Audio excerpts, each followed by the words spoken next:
Good afternoon, everyone, and welcome to the OPC Web Conference on Managing Performance and Investigations. My name is Todd Wright, and I will be producing this afternoon's conference and providing technical support.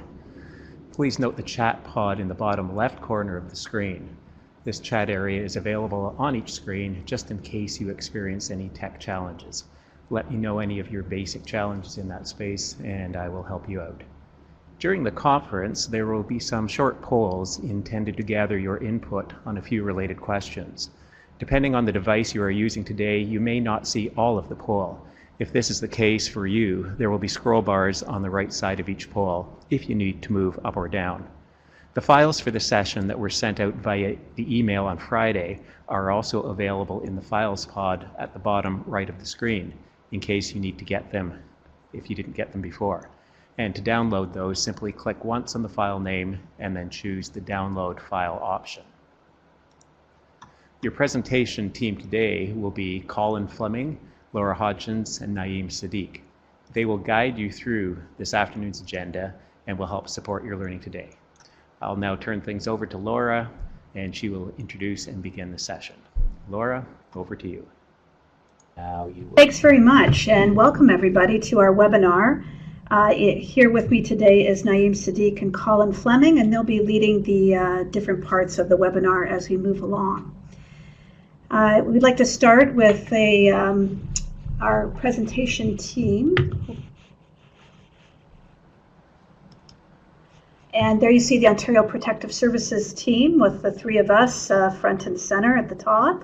We're the Protective Services consultants. And our General Counsel, Sarah Coleman, Anna McDonald, our Legal Counsel, Michelle Soon, our Legal Counsel, and Aditi Syed supports us as our Legal Assistant.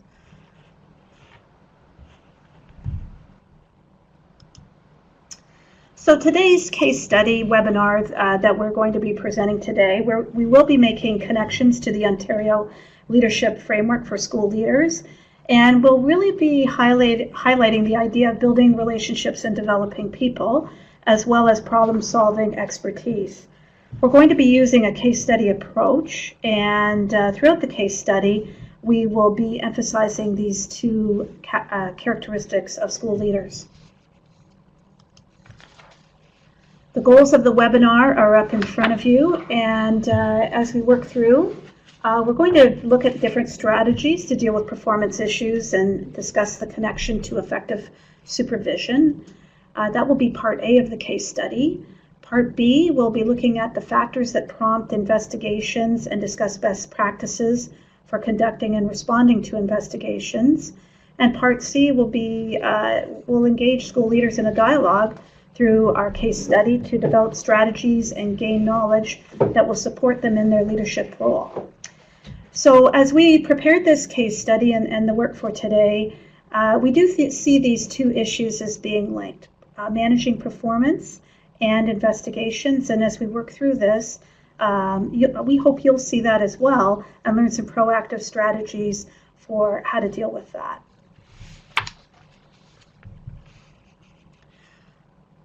For those of you that like organizers, graphic organizers, we have two placemats that were also sent to you. The first one, the green one, is managing performance, and you may reference that throughout the case study. There are some general guiding questions there, some tips, some references to legislation, as well as a follow-up area on how to close off the issue of performance or how to deal with the students and parents who are involved. On the flip side would be the purple side, which is entitled Investigations. And on this, we've given you lots of tips as well as resources to think about as you're working through an investigation process or if you're responding to an investigation. So those are there for you to use. I'm not necessarily going to reference them throughout the webinar, but they are a takeaway for you that you can organize your thinking as you work through this.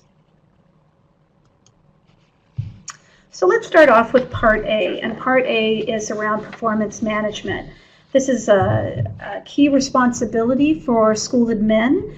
that you are working on building a collaborative culture within your building and productive working relationships that are really geared towards improving the instructional practices that ultimately will benefit student needs.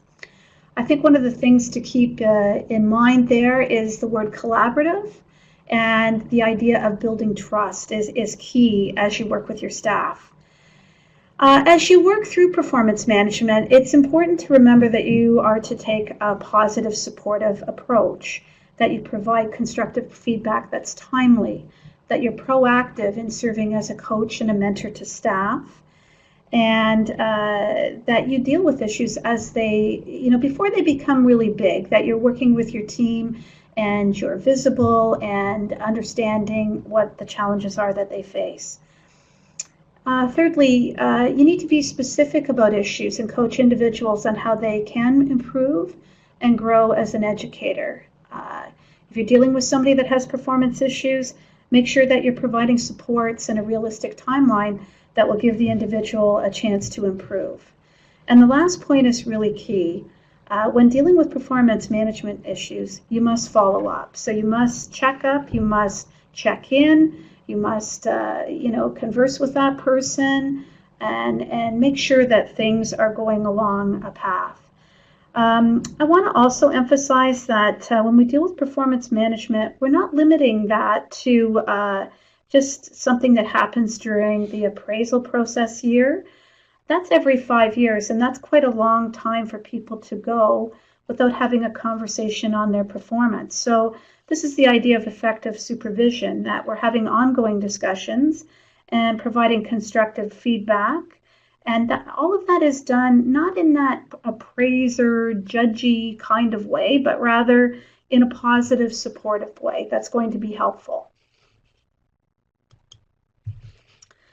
So when we prepared for today, we wanted to make sure that we had a case study that people could relate to. And for that reason, we've provided it to you both in a secondary and an elementary format.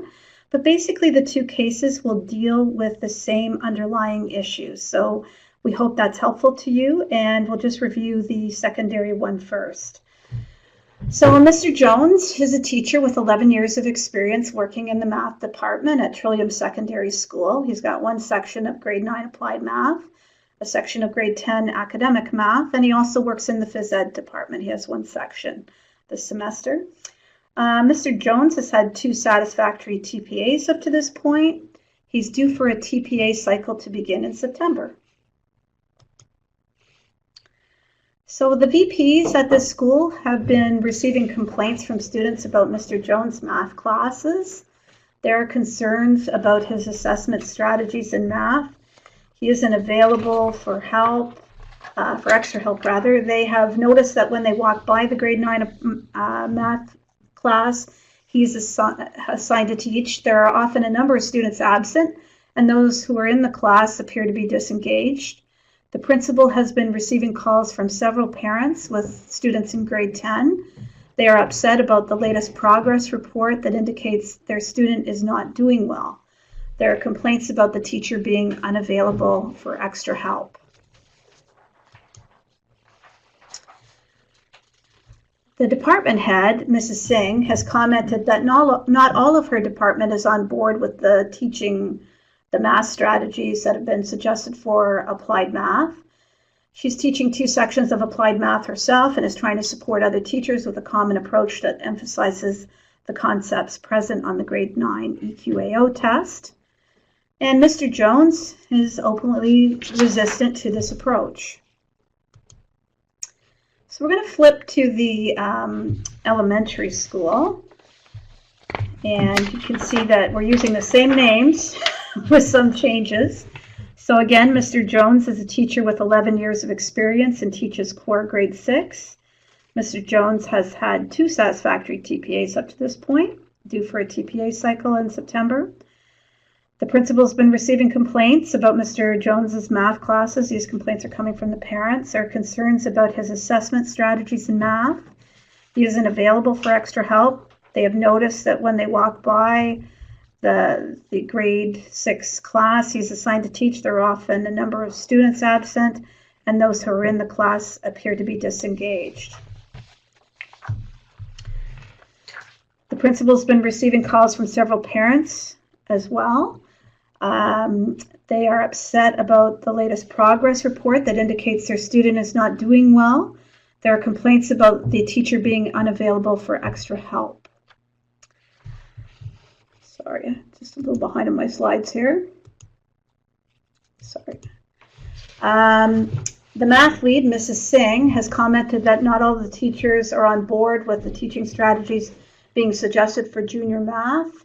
She is teaching the other grade 6 class and is trying to support the other teachers in the junior division with a common approach that emphasizes the concepts present on the grade 6 EQAO test. Mr. Jones is openly resistant to this approach. So again, you can see the two similarities between the elementary and the secondary case. So we're going to have some polling questions.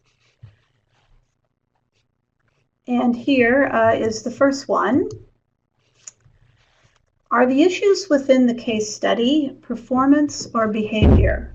So now you'll see a little box at the bottom and you can put in your answer. Performance or behavior when it comes to Mr. Jones and his approach.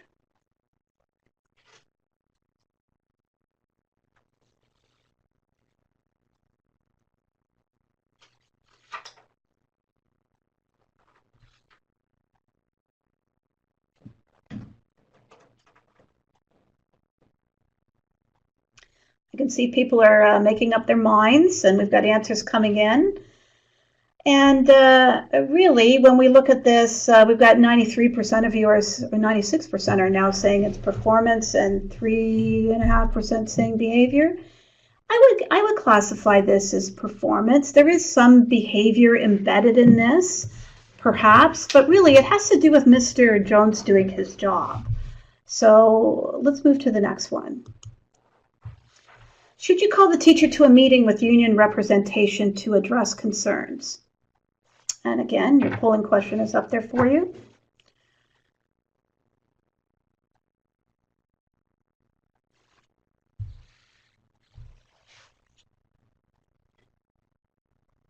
A little more split on this one. Interesting. And that's often the way it is when we're dealing with these kinds of situations is, well, some of you are going to say yes, absolutely. Others are going to say no, I don't think we need to at this point. And others are saying it depends.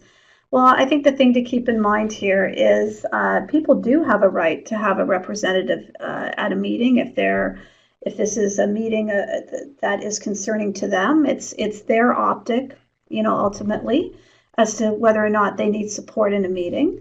But often, principals and vice principals do have meetings with teachers that are, on the fly, conversations where they're coaching or mentoring or just talking about what's going on in the school. So just to be clear, I think that if the teacher were to want a rep there, that you need to give them that option, particularly if you feel this is taking a more serious tone, or more importantly, if the teacher feels it is. But, I do appreciate that some of you are saying no, because perhaps you had that ongoing discussion with this individual already. There's a relationship there, and these types of conversations are commonplace. It's all about context, really, right? And so I think that's an important thing to note. Is it necessary to document your concerns?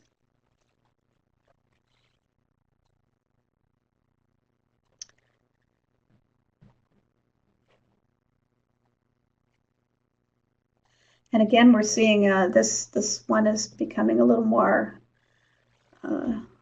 defined in terms of results, with the vast majority of you saying yes. I would advise you, yes, document your concerns. Anytime you're having a meeting with a teacher, it's probably a good idea, especially if you're raising something that you see as potentially a concern, that you just make a note of that meeting. You don't need to keep really long minutes of this meeting, so to speak, but just having a note beside it of what you talked about, was there anyone else there? But documenting your concerns is an important thing to do and has helped people.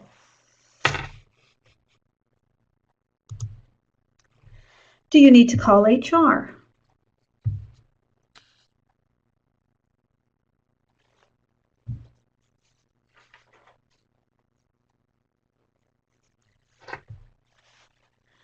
I'm really enjoying this polling feature as I see your answers coming in. It's really interesting. And that's not to dissuade you, it's just interesting to see how the group is interpreting the question.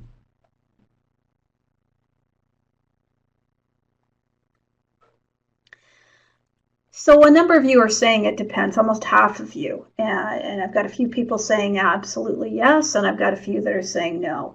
So I think to keep in mind here, you're right, those of you that are saying it depends, it's all about context. Not a bad idea to call HR, especially if you're fairly new to the job and you're fairly new to dealing with managing performance issues, just to make sure that you're on the right track in terms of following the correct policies and procedures.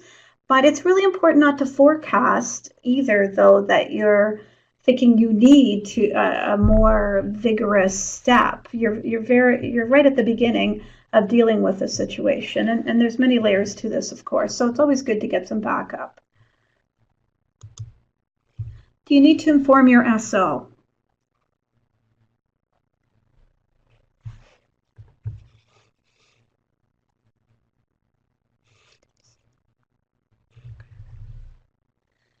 Okay.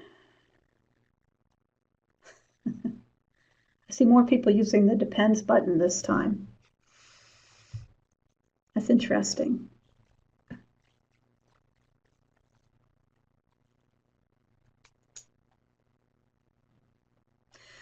Okay, and I think, again, as we look at the context of the case, you're dealing with a veteran teacher, had 2 successful TPAs. There are some issues going on in that classroom, and not a bad idea to get some backup, so to speak, and letting your SO know that there are some concerns. Because after all, if the parents are calling you, they may very well be bypassing you at some point and going to your SO. I just want to, so thank you very much for taking part in the polling part of that. I'm just going to try to highlight a couple of things about this case study. I want you to know that when you're dealing with this type of situation and a veteran teacher, you're probably going to be the first person to raise concerns about his performance, okay? That's often what we hear when we're talking to people in this set of circumstances and what we hear from our members. And you need to be ready for that. If you are challenging what he's doing, that will put him in a defensive posture. And you need to be ready for that and provide that positive, supportive stance. You will want to discuss these parent calls and the issues with his classes because he may not be aware of these issues. So it's important to address them.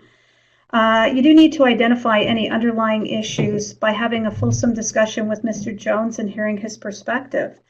And it may be that Mr. Jones absolutely wants his union representative there, and that's fine. The union rep can often be helpful in these types of situations. One of the other things to think about as you're working through these issues with Mr. Jones is you need to come up with a plan on how to effectively resolve the issues, pinpoint problems, and identify solutions. And the teacher absolutely needs to be involved in this process and you need to work with that person in a collaborative fashion.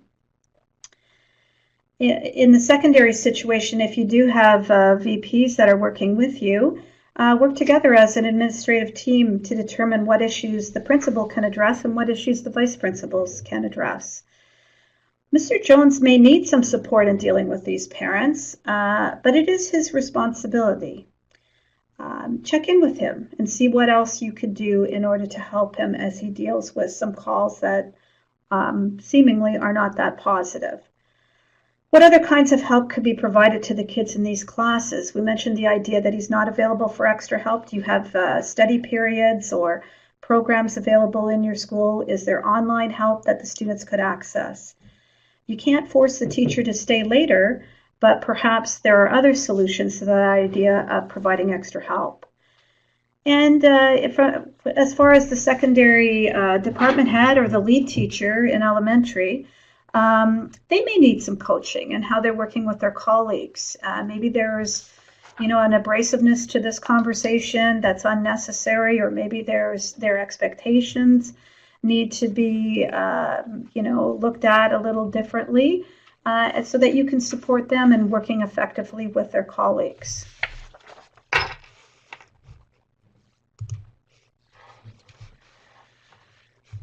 Whoops, sorry, backwards instead of forwards here. Okay, and lastly, the tips that we also cover through the polling questions. Always keep notes.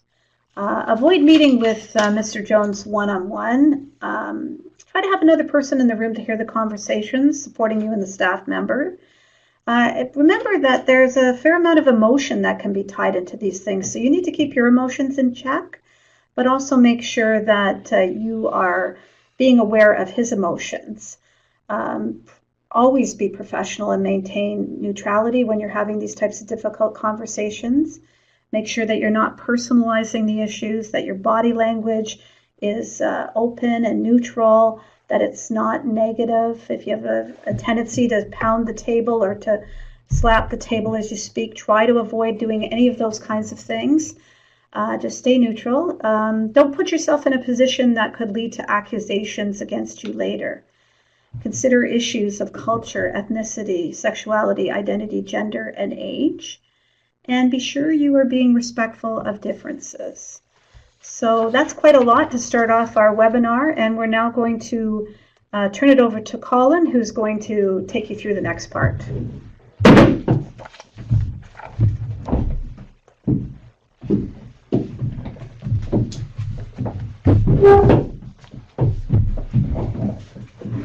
Well, hello everyone. So what you can see is that, as Laura explained beautifully earlier, we're trying to take a case study and break it into 3 component parts. You as school leaders all know that any scenario with which you deal as a leader, you're going to have 10,000 component parts. So this is simplifying things to a certain extent, yes. But what we're trying to do is give you a sense of how any kind of scenario with which you deal has the potential to grow into something different and something bigger. So where Laura talked about performance, now you're going to see this scenario morph into something that involves a workplace investigation. The board has the authority and may investigate whether an employee violated a board policy or protocol. Their assessment will determine if, on the balance of probabilities, the employee likely did engage in this objectionable behavior. So remember that much in the same way as how you investigate student behavior matters, when you as a leader investigate staff or the board investigates you, the standard will always be a balance of probabilities. Is it more likely than not that what is being alleged happened or that it is true? So we'll now move on to part B, workplace investigations. Again, we're going to have a secondary scenario and then the analogous elementary scenario with some subtle differences. So as you can see, it's a PA day again. The school improvement team led a PD session. They were looking at grade 9 and 10 credits that were earned by students in the first semester. There were math department meetings during these meetings, or this meeting. Mrs. Singh, who you will recall is the department head, focused her team on the grade 9 and 10 results. During this discussion, Mr. Jones became quite agitated. And you can imagine, discussions between human beings have a whole number of different variances for which people might get agitated. When other members of the team voiced concerns over the grade 9 applied math scores and noticed that his results were noticeably low, Mr. Jones told the team, "This is BS. I don't have to listen to this crap. You can inflate your marks all you want, but kids in my class," just imagine that, my class, "have to do the work." Clearly, if I'm one of the teachers sitting in that room, I might be offended by a comment like that. So let's take a peek at what might come next here.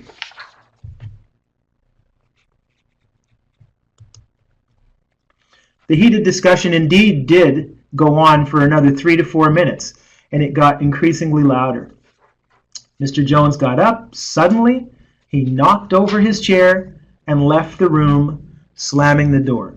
So anytime you deal with a scenario like this, I want you to try and paint a picture in your mind about what might be going on in the room and what the behavior might cause as a reaction in other people.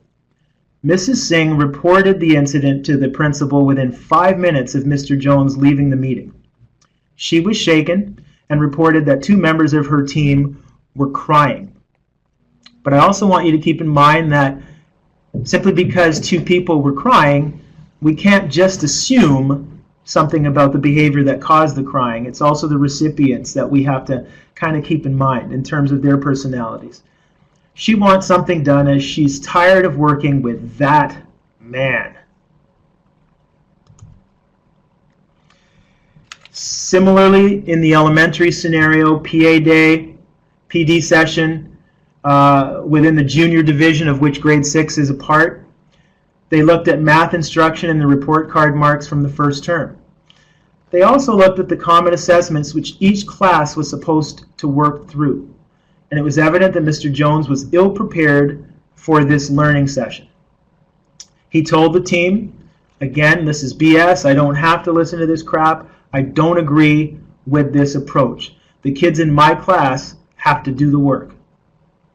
The heated discussion continued for 3 to 4 minutes, similar to the secondary scenario. He got up, slammed the door, knocked his chair over, left the room. Mrs. Singh again reported the incident to the principal within 5 minutes.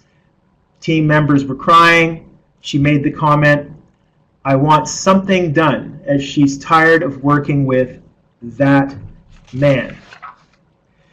Okay, so here we go with the poll. You have a sense of what's going on. I've encouraged you to paint a movie scene in your mind. The poll questions will now follow. Do you have to investigate Mrs. Singh's complaint?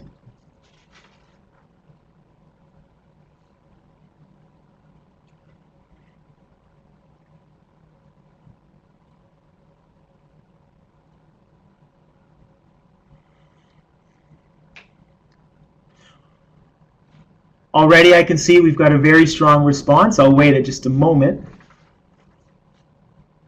So nearly 90% of you say yes. Now it's 90. 10% of you say it depends. I will say that Mrs. Singh hasn't filed a formal complaint, and this is where a lot of us get confused. But it is indeed a complaint nonetheless, and so there is an obligation for you as the most direct representative of your employer in that building to investigate. You have to do something with it. So I would suggest that you have to investigate. What investigation looks like in this context may not be as formal as if Mrs. Singh submitted a complaint through, let's say, a workplace harassment policy or something along that lines, but it must still be looked into. There's an obligation under the Occupational Health and Safety Act for you to investigate incidents, not just complaints. Folks, second question, can you determine a finding, so that's what really happened, without speaking to both the respondent and the complainant?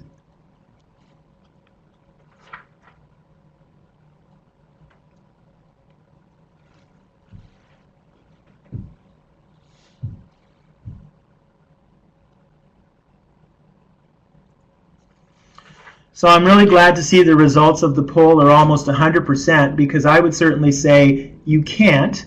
But I want to be respectful and understand the yeses or the it depends, because despite your best efforts, there may be a situation where you try to speak to one of the parties and they refuse to speak to you. And because your standard to make a decision is on a balance of probabilities, if your best effort met without success, you may need to make a decision at some point based on the information you have at hand, which does not include the testimony, so to speak, of the person who refused to speak to you. So I just wanted to point out that the person who said yes, I don't want to suggest you're entirely wrong, because in a particular situation where you've tried and that person is unwilling to speak to you, you may have to go ahead and make a decision. Of course, I'd be very careful in that case by consulting with your SO and the Human Resources Department. Make sure that you're getting some good advice on how to navigate that type of scenario where the respective union is concerned.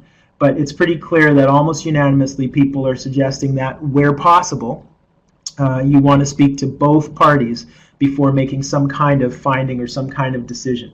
Next poll question. Is it necessary to document your investigation?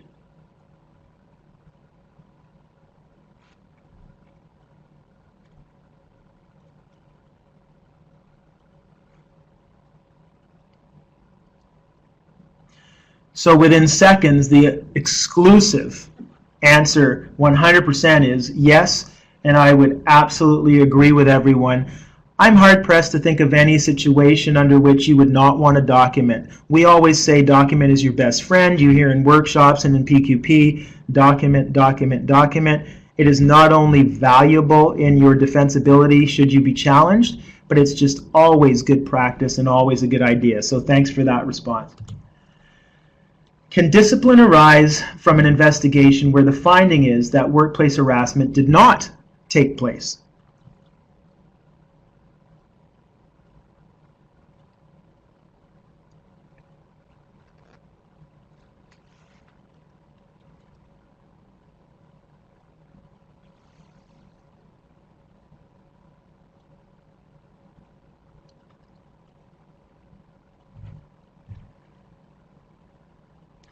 So in a situation like this, folks, the standard or threshold, as we refer to it, for workplace harassment is what it is.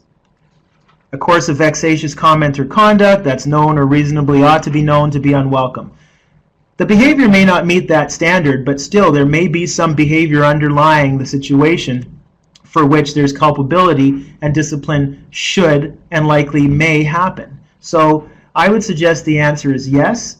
If we had more time, we'd flesh out the it depends, but absolutely discipline can arise, even though the findings suggest that workplace harassment did not take place. So in any of these kinds of scenarios, there's always layers and layers of consideration.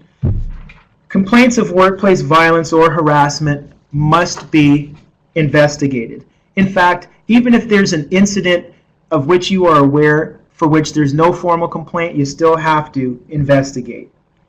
With issues that relate to peer-on-peer incidents, you should consult with your HR department and SO because there are certain factors involving union expectations for their varied members that you want to be mindful of and not navigate through the wrong way. Review the applicable policies and procedures, follow the board's process to the letter. You'll want to interview the parties involved and any witnesses. So we talked about the two parties and making your decision, but oftentimes it's necessary to interview other people. Remind parties that they have a right to union representation. I would suggest you consult with your SO in the case some boards have a historical way of managing things if the person refuses or chooses not to have union representation despite your suggestion. Maintain confidentiality and remind all those involved of this. Be mindful that ultimately there will be a need to repair relationships and restore a respectful workplace. And the more you can do throughout an investigation to not only be mindful of that, but work towards preserving those relationships, the better off you're going to be once everything is finished and all the dust settles. There may be a need for mediation or restorative measures, either by an external person or by yourself as the mediator. I often refer to that as a facilitated conversation. There may ultimately be disciplinary measures, depending on the results of an investigation, as we indicated when we answered the polling question.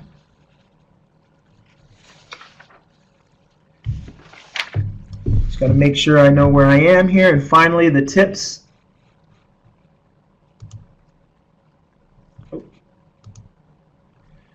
You'll likely be hearing from the union, folks.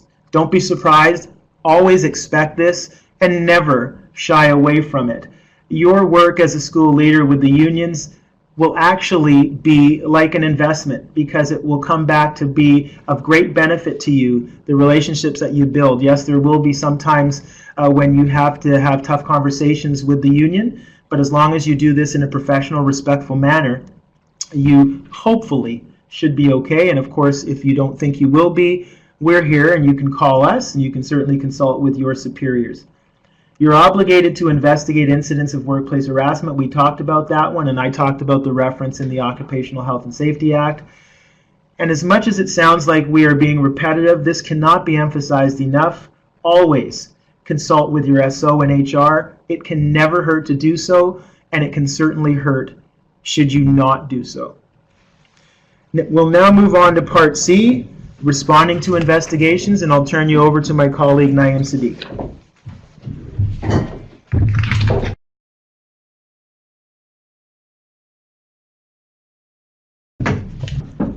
Thanks, Colin. Hello, everyone. My name is Naeem Sadiq.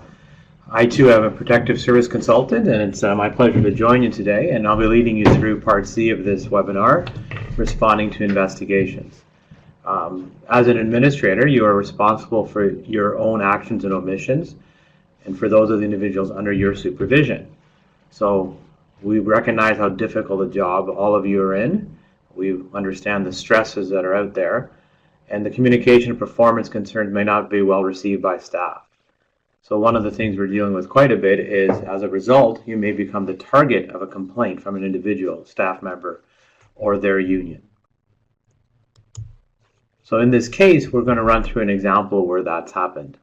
We do recognize how challenging it is when you're doing your job and doing the things you need to do in order to deal with performance. People are often confused, accused of harassment. And that's our role to support people through that. We can say that, generally speaking, we find that these processes show that our members have not harassed people, in fact, are doing their job.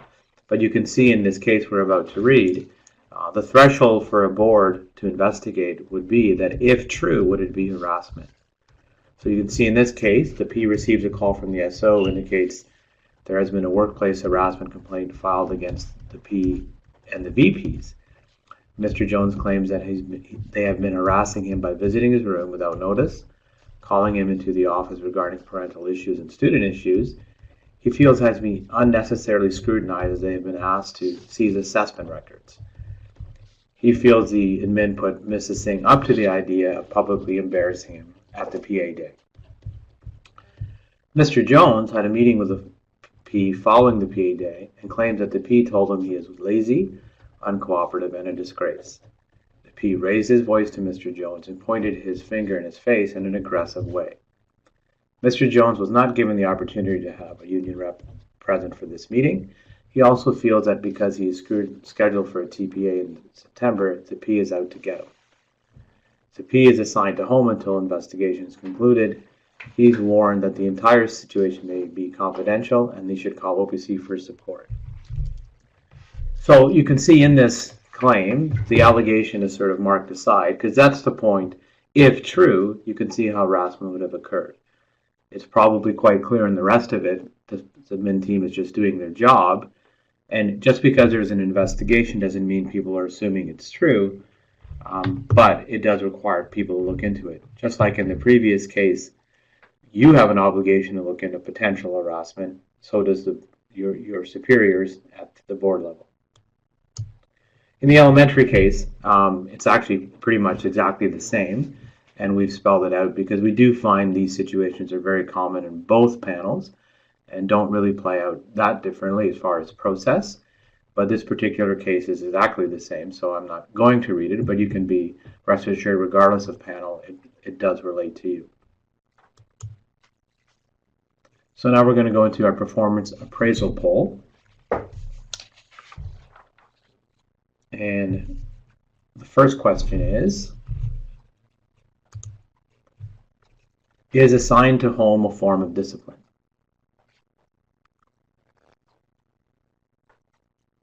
And I'll give you a chance to answer that.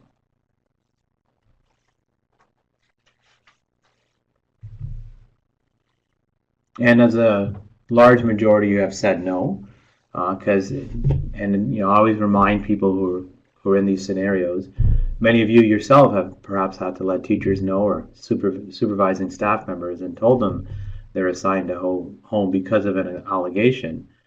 But recognizing it is not a form of discipline, we still have to remember, in a humane way, how difficult it is, how stressful it is, and how it feels like somebody has done something wrong. But in itself, it's not a form of discipline, and it does not mean anyone is guilty of anything just because they're assigned to home. Next polling question. Can discipline arise from an investigation where the finding is that the workplace harassment did not take place? So if you want to answer that one.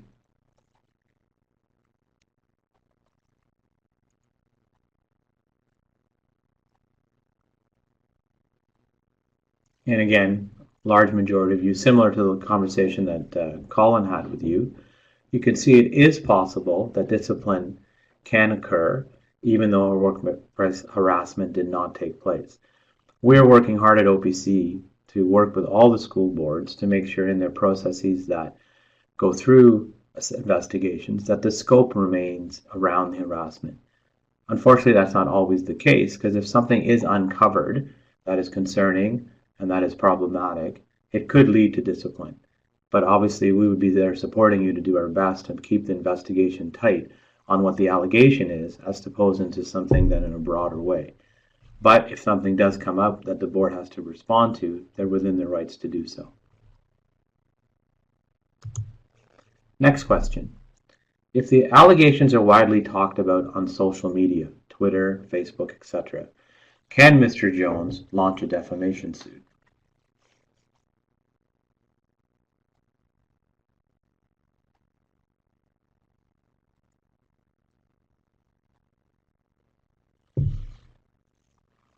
So,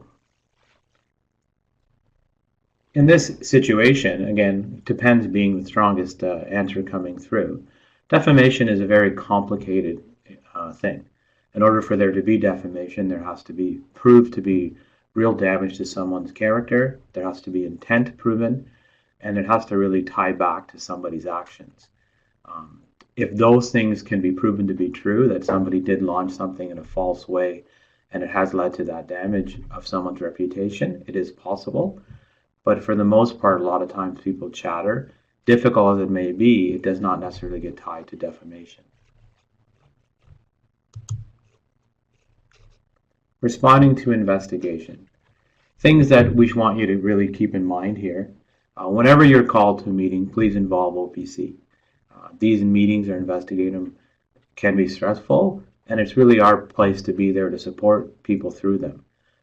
Later on, if we were to challenge the decision made, not happy with an investigation, don't think it was handled fairly, and ultimately a decision to discipline if we don't think it was fair, it's difficult to do that if we're not involved from the beginning of the process. Consider the allegations and be prepared to respond to each one. Sometimes there are comments and quotes that you have to think back on. Sometimes we advise people to, if you did say something and you do understand that is something that may or not have been received properly, but you have the opportunity to talk about context, what you actually meant, what was actually said, because many times in these harassment allegations, things are taken out of context and only partial information is given. You do have the right to bring any supporting documentation, notes or emails, etc. In fact, and you could also, even when investigations are over, as a part you remember something and you want to go back and get it, all investigators will allow you to retrieve that and send that information to an investigator. It's very important to answer all questions honestly. We have to remind people that often the allegation of harassment may lead to discipline, but being dishonest during an investigation will for sure lead to discipline, and quite often in a much higher way than even the original allegation would have. And you will get the opportunity to list the witnesses that you'd like to be spoken to about your conduct and about the investigation. People are sometimes reminded, though, it doesn't need to be a full character support about how good somebody is. People struggle sometimes. You could be very strong in your job, but still in one occasion be guilty of harassment. It's really around the incident itself and all interactions that could help the investigator figure out if that occurred or did not occur. So When completing investigation, if there is a finding of fact meeting, bring your OPC representative. That representative will be there taking notes, allowing you to answer questions. Representative will help you prepare. Some investigators like to have written submissions. Others don't, but even still, it's recommended that you get something ready in writing to help you understand what it is you're going to say. You should not be surprised in the interview. You should have everything in front of you going in, and we would help there to make sure that happens. Those allegations will come back to be either substantiated or not substantiated. And that's pretty much all the investigator will actually do. They may or may not give some information around context.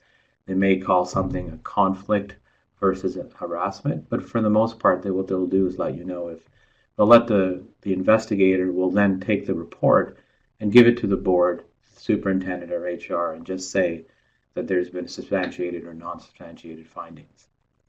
If there is a disciplinary action, it would happen after the finding of fact meeting. So many times the process will go through the interview first. There will be a wait of time for that report to be done. You may be called back a second time if there's details that the investigator needs. And then at another meeting, there will be results given. And perhaps at that point, there will be a break and then discussion of discipline or a separate meeting. And then we recommend at this point you talk to your superintendent about your return to school, and in a way that allows you to sort of feel comfortable. And then all issues that may come up that allow for messaging to be on the same page. So overall, we recognize, I'm just going to head back a bit, overall we recognize that the whole investigative process and harassment process is quite stressful and quite challenging for all members. We recognize the legislation that's led us here, and we do believe that it's our job from an advocacy standpoint to work with boards to keep working on the processes that are there so they remain humane, fair, and be timely. Some boards are struggling with it, and we're working with them to improve that, and others we think are doing a fairly good job given what their responsibilities are.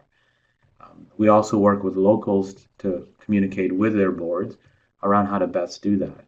But the one message we want you to take away is that you're never going to be alone through this process, that you should pick up the phone and work with OPC. As stressful as it is, most people come out of it at the other end feeling that they were treated fairly, and they recognize that they had to do their job and find themselves going back to their processes, knowing where their boundaries were and where they didn't cross them. They know that they can go back and deal with supervisory issues in a way that they feel confident. So with that,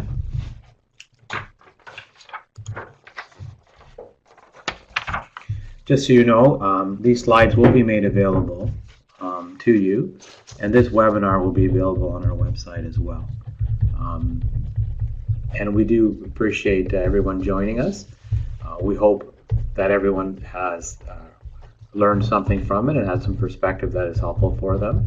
And we would appreciate your comments and feedback as we continue to develop PD around this issue and any other issues that may come forward. One other issue that my colleagues wanted me to sort of touch upon that hasn't been addressed yet is one of the difficult challenges that you're going through when you have a investigation is the notion of confidentiality. It's very important that when you go through an investigation, you really talk to nobody about it. And the only people you should be connecting with is your OPC support. It's important for the investigator to know that whoever they speak to during an investigation, their words, their thoughts are their own. This can be very challenging for people, particularly if they're on admin teams. It's not uncommon for us to have a principal go back and chat with their vice principals and say, hey, guess what's happened? Let's go over our notes and get ready for the investigation. And that in itself is actually something that would be considered collusion and breaking of confidentiality. It makes sense that someone would be speaking together, working together during a case, during managing someone's performance issues. But once you know an investigation begins, it's important that you not speak to each other. Thereby, if an investigator shows up to talk to anybody, they know that their thoughts and their wishes and their feelings are their own. They're independent. The last thing you want to do is to talk to one of your best witnesses, and now no longer will their testimony be considered credible, because it may give the impression that you coached them. And again, during these things, you would be reminded by your OPC rep and by the board, but something you should take away for yourself, because the last thing you want to do is make things worse for yourself by breaking confidentiality requirements. So with that, I think I'm just going to wrap up now, and again say thanks to everybody for joining us. The slides will be made available to you, and we hope they were useful. And like I said earlier, we do appreciate all feedback, and hopefully you'll join us on any future webinars that come from OPC.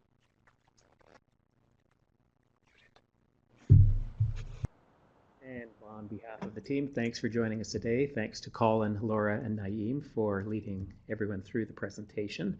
As indicated, things will become available in the coming days. An email will be sent out from the team regarding how you will be able to access that.